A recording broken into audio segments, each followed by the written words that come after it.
제가 우리 교회에 바라는 바람이 있다면은 그것은 우리 교회가 아름다운 교회가 되고 능력이 있는 교회가 되는 것입니다. 우리 성도님들이 각 여러분들의 일터에서 지치기도 하고 힘들어하기도 하고 때로는 상처가 되는 그런 삶을 살아가더라도 교회의 주일날 예배에 여러분들이 오시게 되면은 여기가 마치 고향과 같은 곳이 되고 어머니의 사랑의 품과 같은 곳이 되는 교회가 되기를 기대를 해요. 뿐만 아니고 여러분들이 인생을 어떻게 살아왔든지 불문하고 교회를 통해서 여러분들이 신앙생활 하는 가운데 여러분의 삶이 정말 하나님이 원하시는 성품으로 변화되는 능력이 일어나는 그런 교회가 되기를 간절히 소원을 해요. 우리 신앙생활에서 중요한 것은 함께 모이는 겁니다. 그런데 그냥 모이는 이유가 있어야 되는 거예요. 목적이 있어야 되는 거예요. 여러분이 교회에 나오는 것이 경제적인 어떤 여건을 해결받기 위해 교회에 나오는 것 아니지 않습니까? 여러분이 교회에 나오는 것이 친구 만나기 위해서 나오는 것입니까? 혹시 그런 분들이 한두 분 계실지는 모르겠지만 우리가 교회에 나오는 것이 사람을 만나기 위해서 나오는 것 아니지 않습니까? 우리는 교회에 왜 나옵니까? 왜 모임에 나오는 거예요?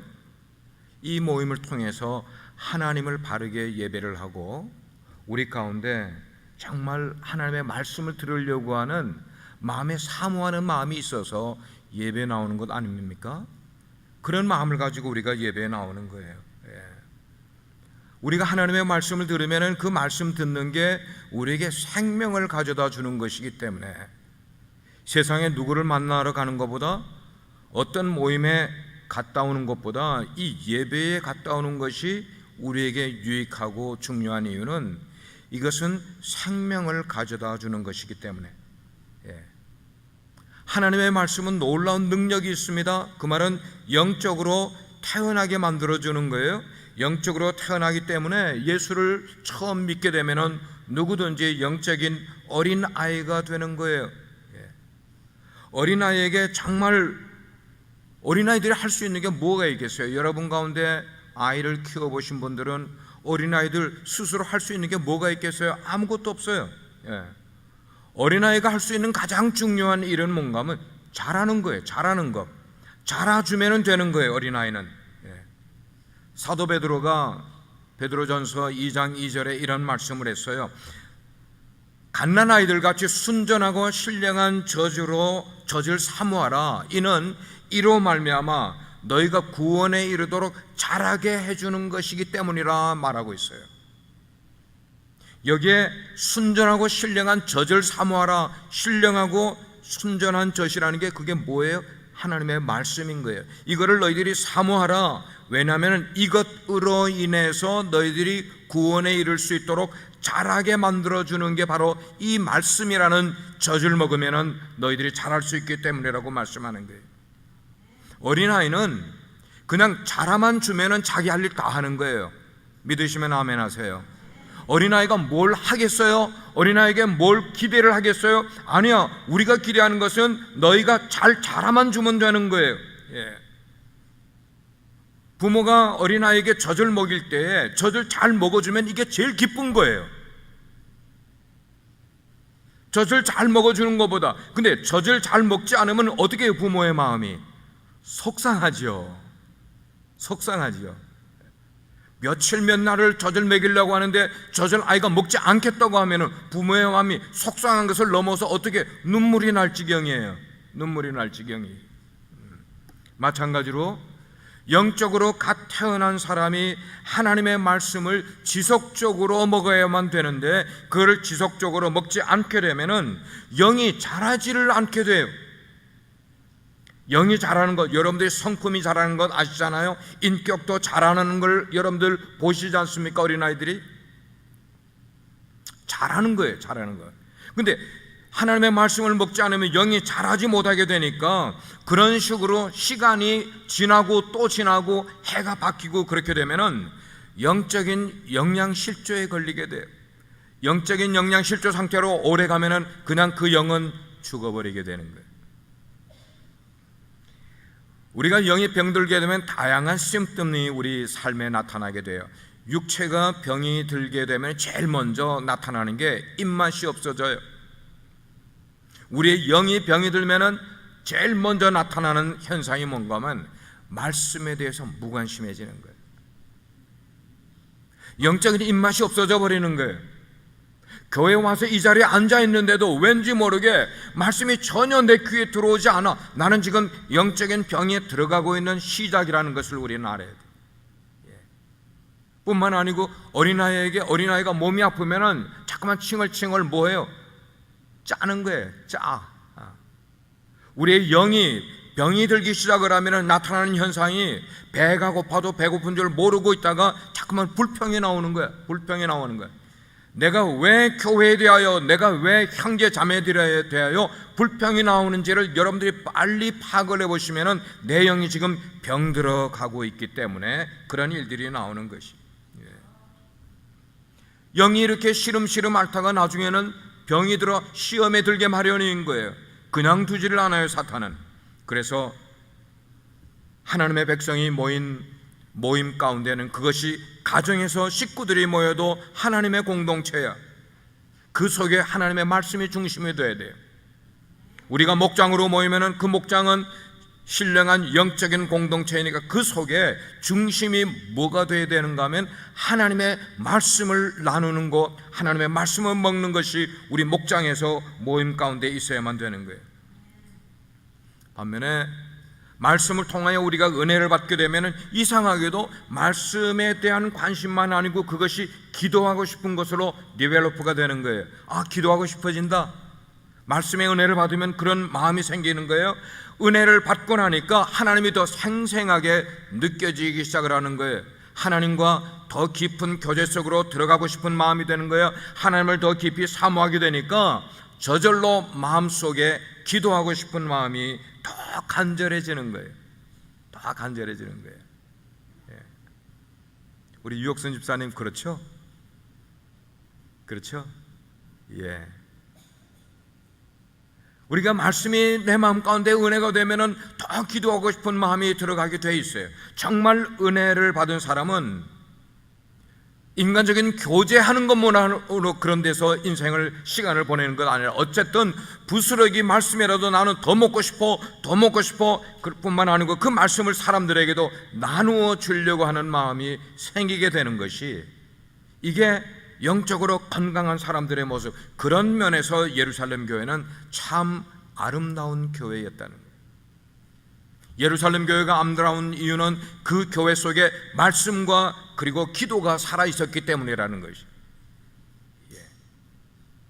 예루살렘 교회에 사도들이 계셨어요. 그 사도들은 하나님의 말씀을 참 잘 가리키는 분들이었어요. 그리고 성도들은 사도들을 통하여서 하나님의 말씀을 잘 공급받는 그런 관계가 이루어지게 되는 거예요. 사도들의 역할은 말씀을 나누어 주는 것이고 성도들의 역할은 그 말씀을 잘 받아먹는 그런 역할들.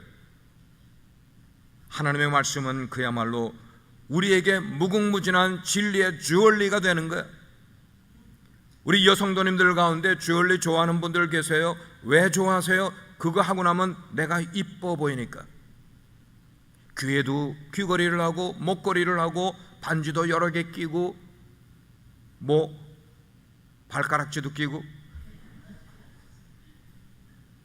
왜냐하면 이쁘니까. 하나님의 말씀으로 우리를 자꾸만 치장을 해야 되는 거예요. 딴 것으로 치장하려고 하는 것 아니라. 그래서 한 말씀 한 말씀 우리들의 인생에서 처음 듣는 말씀처럼 들어야만 되고, 그 말씀을 그렇게 듣게 되면 죽어가던 우리 영혼을 살리는 일들, 이런 게 예루살렘 교회에서 막 일어나고 있는 그런 모습이었어요. 오늘날 성도들이 바로 이런 오순절의 영적인 축복을 받지 못하고 있다면 그 받지 못하는 이유가 뭐냐면 그들이 하나님의 말씀 위에 인생을 세워가지 않고 있기 때문에. 하나님의 말씀 위에 인생을 세워가지 않으면 엉뚱한 것을 붙들고 엉뚱한 것에 내 인생을 세워가려고 엉뚱한 시간 낭비를 하면서 인생을 살아가게 되는 거예요. 하나님의 말씀이 신앙생활의 중심이 되지 아니하고 다른 것들을 그 내 인생의 밑바닥에 깔려고 하니까 성령의 역사가 그의 인생에 가려고 해도 막혀버리는 거예요. 자꾸만 막혀요. 자꾸만 막혀. 안 되는 거예요. 안 되는 거예요. 교회 역사를 보게 되면은 교회가 어느 때에는 완전히 말라 비틀어진 모습의 교회들이 있었고, 성도들의 신앙의 모습이 완전히 그냥 바닥을 치는 것과 같은 그런 교회의 시대가 있었던 때가 있었어요. 그 이유가 뭐냐면 성도들이 교만해지는 거예요. 자꾸만 교만해져서 하나님의 말씀의 소중함을 모른 채로 딴 것들에 관심을 갖는 거예요. 딴 것들로 자기의 인생을 쌓으려고 하는 거예요. 물질로 쌓으려고 하는 사람이 있어요. 권력으로 쌓으려고 하는 사람이 있어요. 사람들이 나를 알아주는 명예로 내 인생을 쌓으려고 하는 사람들. 어떤 사람들은 예술과 문화로 그의 인생을 치장하려고 하는 사람들이 있게 되다 보니까 교회는 있어도 신앙이 없는 성도들로 인해서 시대가 암울해져 가던 때가 교회 역사 속에 많이 있었어요. 그러므로 우리 신앙의 진정으로 말씀의 부흥이 일어나기 원한다면 우리가 지금 붙들고 있다고 생각하는 것들, 내가 더 추구하고 있다고 생각하는 것들, 이런 것들을 내려놓고 목숨 걸고라도 하나님의 말씀을 붙드는 인생 되기를 주의 이름으로 축원합니다. 주의 말씀을, 하나님의 말씀을 붙드는 인생만큼 강력한 인생을 살아가는 사람이 없기 때문에, 그렇게 되려면은 오순절의 성령의 축복이 우리 가운데 임하게 돼요. 놀라운 부흥의 역사가 우리 삶 가운데 일어나는 거예요. 우리 가정 속에 일어나는 거예요. 화해가 일어나고요, 이전에 없었던 새로운 생명이 소성하는 역사가 우리 가운데 일어날 수 있게 된다는 거예요. 예루살렘 교회의 특징을 42절이 너무나 잘 표현을 해주고 있어요. 보니까 그랬어요. 그들은 사도의 가르침을 받아 서로 교제하고 그리고 떡을 떼며 오로지 기도에 힘쓰니라 그랬어요. 이것이 바로 정상적인 교회의 모습은 이런 거예요. 노멀 처치는 이런 모습이 된다는 것이에요. 사람들 가운데 왠지 모르게 교회를 굉장히 복잡하게 생각하는 사람들이 있어요. 이야기를 하다 보면은 중심은 다 잃어버린 채로 교회의 엉뚱한 것들 가지고 대화의 그 화제로 만들어가는 사람들이, 이게 뭐냐면 교회를 너무 복잡하게 생각하는 거 아니에요. 우리가 하나님의 축복을 받는다는 것은, 은혜 받는 삶을 살아가는 것은 굉장히 단순한 신앙으로 은혜를 받음을 믿으시길 바랍니다. 신앙은 굉장히 단순해야만 되는 거예요. 복잡하게 생각하면 안 되는 거예요. 오늘날 많은 교회들이 실수하고 있는 점은 뭐냐면은 교회를 잘 기획을 해서 아주 멋진 단체로 만들어 가려고 하는 노력들이 목회자들 가운데도 성도들 가운데도 그런 노력들을 많이 하는 것은 교회를 실패로 만들어가는 거예요. 그런 모습은 마치 성경으로 표현을 하면은 벽돌을 쌓아가는 것 아니라 부스러기를 주워다가 교회를 자꾸만 이렇게 덧입히려고 하는 그런 모습이나 마찬가지. 아니에요. 교회는 하나님의 말씀으로 세워지는 것이고 생명이 거듭나는 것이며 우리 삶의 변화가 일어나는 것이 교회의 중요한 것이지, 어떤 것을 잘 기획해서 만들어가는 것이 중요한 것 결코 아닌 거예요. 여러분들이 오셔서 받아가셔야 되는 것은 하늘의 축복을 받아가실 줄을 믿습니다. 하늘의 축복을 받아가는 분들이 되셔야 돼요. 그러려면 복음을 단순하게 믿으셔야만 돼요. 그 단순하게 믿는다는 게 뭐냐? 말씀과 기도가 내 삶 가운데 가득 있는 거예요. 이것 가지고 살아가는 거예요. 결국 내 신앙생활은 말씀과 기도 이 두 수레바퀴를 가지고 가는 것이구나 생각을 하시면 되는 거예요. 예루살렘 교회가 바로 이 일을 바르게 하게 될 때 눈에 보이게 분명한 증거들이 막 나타나기 시작을 하는 거예요. 그 증거들을 설명한 것이 43절의 모습인 거예요. 아름다운 교회는 성령의 능력과 기적이 나타나는 거예요. 사람마다 두려워하는데 사도들로 인하여 기사와 표적이 드러났다고 말씀을 하고 있는 거예요. Wonders and glorious, miraculous 사인들이 막 일어났다고 성경은 말씀을 하고 있어요. 여기 사람들이 막 두려워하고 있는데 왜 두려워했어요? 딴 것 때문에 두려워하는 것 아니라 그들이 하나님께 기도를 하는데 기도하는 것마다 응답이 오니까 그들이 놀래서 두려워하는 거예요. 우리 빛과 소금의 교회 이런 두려움이 좀 있으면 좋겠어요. 우리 성도들이 기도하는 것마다 쪽쪽 기도가 응답받아서 그게 놀라워서 두려워하는 그런 교회 말이죠. 예. 여러분이 기도 생활을 경험해 보셨기 때문에 너무나 잘 이해하실 거예요. 기도 응답이라는 것이 얼마나 희귀하게 일어나는 일인지 여러분들이 아시잖아요. 예. 희귀하게 일어난다는 게 뭐예요? 자주 일어나지 않는다는 말이에요. 우리는 기도를 하는데 내가 기도하는 것이 자주 응답을 받지 못하는 그런 모습. 하나님과 우리 사이에 무슨 철로 된 벽이 가려놓여 있는지는 모르겠지만 우리가 하는 기도가 응답이 제대로 잘 되지가 않는 거예요. 왜 그럴까? 찾아봐야죠. 하나님께 물어봐야죠. 왜 내가 하는 기도는, 왜 우리가 드리는 기도는 응답되는 게 그렇게 흔치가 않은지를 우리는 알아야죠. 이게 신앙생활이잖아요. 그러나 예루살렘 교회 성도들이 하나님의 말씀을 믿고 기도를 했을 때 그들은 기도 응답이 막 즉시 나타나는 거예요. 기도 응답만 나타나는 게 아니라 기적이 일어나는 거예요. 놀라운 능력으로 나타나는데 이게 바로 하늘에서 오는 축복이 그들이 받는 모습이었어요. 어느 날 어떤 사람들은 신앙생활을 오래 하면서 도무지 나는 기도가 응답이 되지 않는데 왜 그렇지? 목사님, 저는 기도를 그렇게 하는데 왜 응답을 받지 못해요? 어떤 때는 컴플레인 하기도 하지만 그러나 사실은 오늘 우리가 살아가는 이 시대가 바로 기도 응답의 시대인 줄 믿으시기를 바랍니다. 기도 응답의 시대예요. 지금은 은혜의 소나기를 맛봐야 될 시대란 말이에요. 오늘 목양실에도 썼지만 은혜의 소나기를 맛봐야 되는 그런 시대란 말이에요. 우리가 기도하는 것들 반드시 응답된다는 것을 말씀에 근거하여 믿는 확신이 우리 가운데 있어야만 돼요. 왜냐하면 지금은 천국문이 활짝 열려 있어요. 우리가 기도하면 문이 열려 있는 대로 그냥 응답해 줄 하나님의 준비가 되어 있는 때란 말이에요. 그럼에도 불구하고 기도에 응답이 잘 되지 않는 것은 한 가지예요. 말씀은 내 속에 들어가지 않으면서 나의 열정으로 기도하고 내 힘으로 기도하니까 그게 응답을 받을 수가 있어요? 말씀이 없는데, 말씀에 확신이 있어서 말씀에 근거해 기도하면 응답되게 되어 있는데 말씀은 하나도 없이 내 열정으로만 기도하려고 하니까. 사랑하는 성도 여러분, 우리는 지금 놀라운 기도 응답의 시대에 있음을 여러분들이 믿으면서 기도 생활을 하시기를 바라요. 여러분에게 기도할 수 있는 여력이 조금이라도 남아있다면 절대로 두려워하지 마시고요, 절대로 걱정하지도 마시고 그냥 기도하세요. 기도를 들어주시는 분은 우리의 영적인 아버지시기 때문에, 우리의 자녀가 우리에게 뭔가를 요청하는데 내가 있는데도 일부러 안 주는 부모가 어디 계세요? 하나님이 우리를 영으로 낳으신 분이신데, 하나님은 다 가지고 계신데 우리에게 일부러 안 주고 우리를 골릴 이유가 뭐가 있으신 분이세요? 아니죠. 우리가 잘못 구하고 있기 때문에.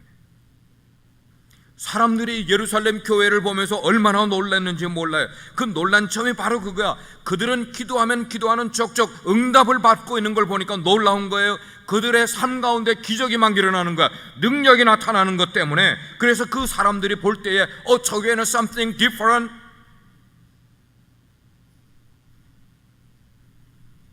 포토스 달라스에 있는 사람들이 빛과 소금의 교회를 볼 때 저 교회는 something different. 이런 것들이 인정이 되면은 사람들이 우리가 뭐라고 그래서 오겠어요? 뭐라고 그래서요? 우리 속에 something different한 것이 그들에게 보여야죠. 원더가 보여야 되고 사인이 보여야 되고 하나님의 역사하는 모습이 우리 가운데 보이면은 이게 하나님의 살아계신 증거 아니겠어요? 예루살렘 교회에 바로 이게 있었단 말이에요. 이게. 여러분, 오늘날 우리가 신앙생활하면서 가장 짜릿하고 익사이팅한 게 언제일 때 그러세요? 여러분들은 언제가 정말 신앙생활에 익사이팅 하시던가요?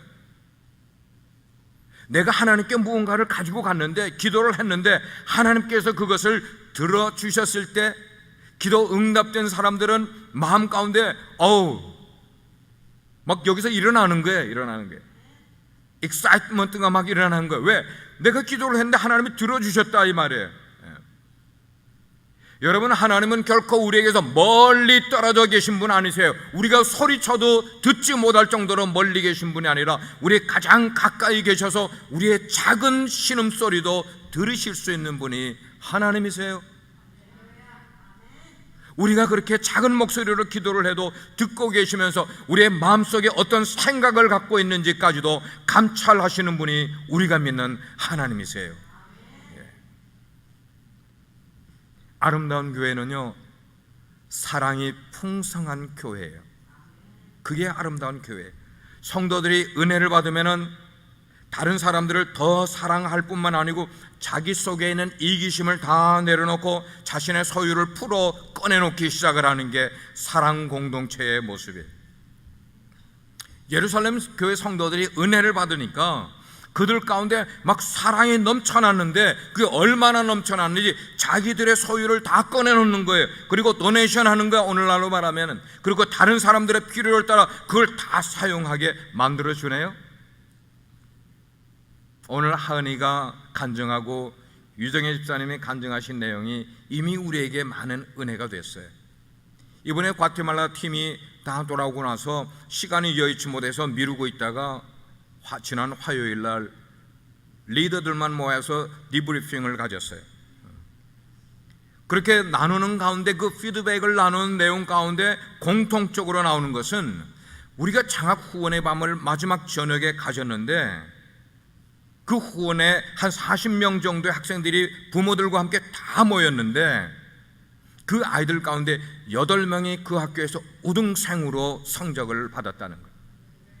여러분들이 후원하는 아이들 가운데 8명이 거기에 우등생으로 상을 받았어요. 그 아이들이 상장을 가지고 나와서 보여주면서 간증을 하는데, 그 간증을 듣고 있는 우리 팀원들이 공통적으로 하는 얘기가, 우리가 하는 이 일이 정말로 보람 있는 일을 우리가 하고 있구나.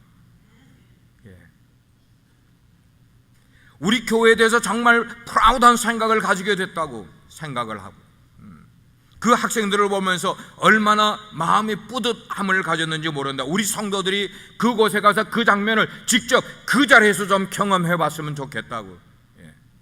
이것이 바로 하나님이 나에게 준 축복이라고 이렇게들 간증들을 하시는 거예요. 이 간증이 여러분 모두의 간증이 되기를 주의 이름으로 축복합니다. 여러분, 사람이 이기적이 되는 이유는 그 사람 속에 사랑이 없으면 이기적이 될 수밖에 없어요. 사랑이 없으면. 왜냐하면 사랑이 없으면 지나치게 자기 것에 집착하기 때문이야. 내 것을 풀어서 남에게 줄 여유가 없어요, 마음이. 그게 이기적인 마음이라고 생각하게 돼요. 그러나 그 마음이 기쁨으로 충만하게 되면은 자기 것에 대한 집착이 없어져 버려요. 은혜가 충만하게 되면은 더 이상 돈도 재산도 그리고 나의 명예도 나의 유명한 것도 더 이상 귀한 것이 아닌 거예요. 왜냐하면 내 안에 그것들보다 훨씬 더 귀한 게 이미 차지하고 있기 때문에. 내 안에 지금 차지하고 있는 게 내가 지금까지 추구했던 것보다 훨씬 더 중요한 것들이 중요하기 때문에 그것들에 대해서 뭘 아끼려고 하지 않게 되니까 자기 거 그냥 꺼내놓는 거예요. 지난 목요일 날 달라스의 한 유지 어른을 만났어요. 여러분들이 이름만 대면 대부분 아실 분이에요. 그분이 장 목사님 좀 만났으면 좋겠습니다. 만났어요. 저기 635고의 아이협에 가서 아침에 만나 식사를 했어요. 그분이 이제는 나이도 어느 정도 들고 재산도 많아요. 사업체도 여러 개를 가지고 있는 분이세요. 목사님, 제 인생에 남은 시간과 이것들을 하나님의 일을 위해서 쓸 수 있으면 참 좋겠는데, 그 하나님의 일을 위해서 쓰는 것 가운데서 선교 쪽으로 좀 쓰고 싶어요. 목사님, 지도 편달을 부탁드려요. 이분이 지난 태국을 우리가 작년에 태국에 갈 때에 이분이 따라오셨어요. 자기 경비를 들여가지고. 그래서 선교사님들에게 이렇게 금일봉을 다 드리고 그랬었는데, 이번에 이제 또 이렇게 만나서 그런 이야기를 하면서 이제는 어떻게 그러면서 자기를 중심으로 해서 몇 명으로 지원팀을, 선교 지원팀을 구성하기를 원한다는 얘기를 하시더라고요. 오케이. 제가 가이드 해드릴 수 있는 대로 가이드 해드리고, 그리고 결정은 집사님이 하십시오.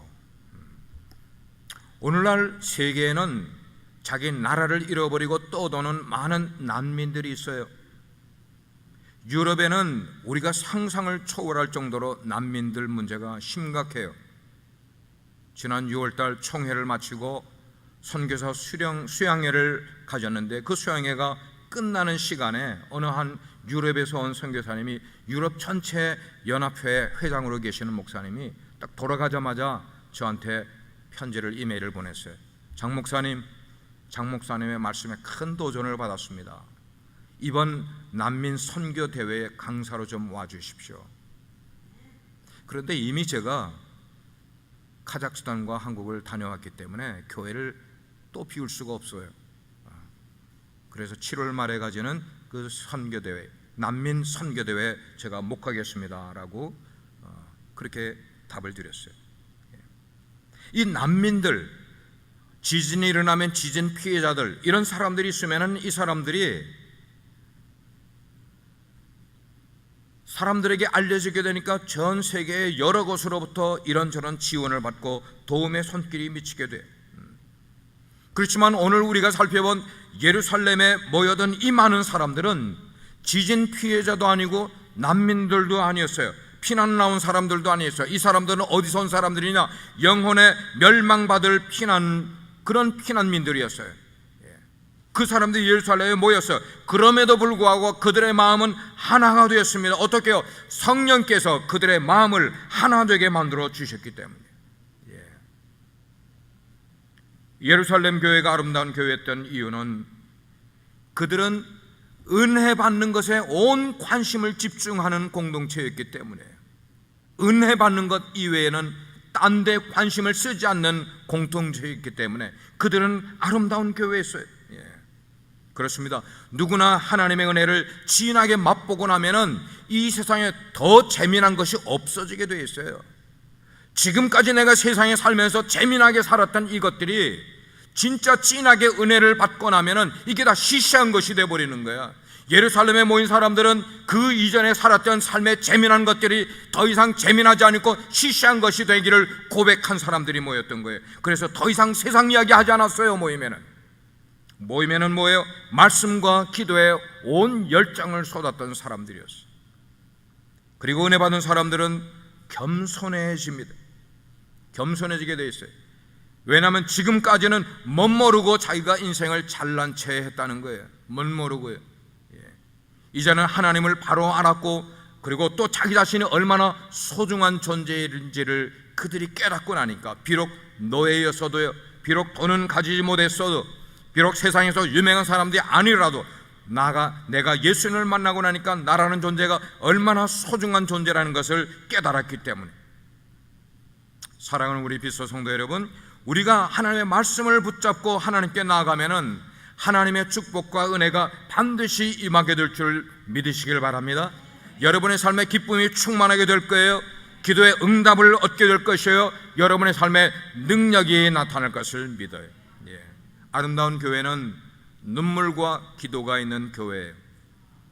여러분들이 더운 여름날이라고 신앙생활 흐트러지게 하지 마시고, 오히려 더운 여름날 이때에 더 말씀과 기도에 집중할 수 있는 여러분들 될 수 있기를 주의 이름으로 축복합니다. 기도하시겠습니다. 하나님, 우리 빛소 교회가 이렇게 아름다운 공동체로 변화되게 해주심을 감사합니다. 우리 성도들이 비록 인생에 힘들고 어려운 문제들이 있었다가도 예배에 나와서 하나님의 은혜를 받고 새 힘을 얻고 돌아가 그들의 인생을 날마다 승리할 수 있도록, 은혜가 충만한 삶을 살아갈 수 있도록 그렇게 은혜 베풀어 주세요. 예수님의 이름으로 기도합니다.